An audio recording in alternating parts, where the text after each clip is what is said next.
સુરતમાં વૃદ્ધ મહિલાઓને નિશાન બનાવતી ગેંગ ઝડપાઈ, મુખ્ય આરોપી મોહમ્મદ અસફાક અને મહિલા આરોપી સના પરવીનની ધરપકડ. 2.33 લાખનો મુદ્દામાલ જપ્ત. સુરતના ખોદરા પોલીસે વૃદ્ધ મહિલાઓને ટાર્ગેટ કરી સોનાના ઘરેણાંની લૂંટ અને સ્નેચિંગ કરતી ગેંગનો પર્દાફાશ કર્યો. ગેંગના મુખ્ય આરોપી મોહમ્મદ અસફાક ઉર્ફે ગોલ્ડન મોહમ્મદ અબ્બાસ શેખ અને મહિલા આરોપી સના પરવીન ગુલામબી શેખની ધરપકડ કરવામાં આવી. પોલીસે 2.33 લાખ રૂપિયાનો ચોરાઉ મુદ્દામાલ જપ્ત કરી 3 ગુના ચોરી અને છેતરપિંડીના ઉકેલ્યા. મોહમ્મદ અસફાક અગાઉ 23 ગુનાઓમાં સંડોવાયેલો છે.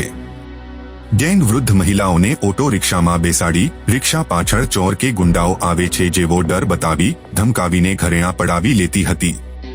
ખોદરા પોલીસે સીસીટીવી ફૂટેજ અને હ્યુમન ઇન્ટેલિજન્સના આધારે આરોપીઓને ઝડપી પાડ્યા.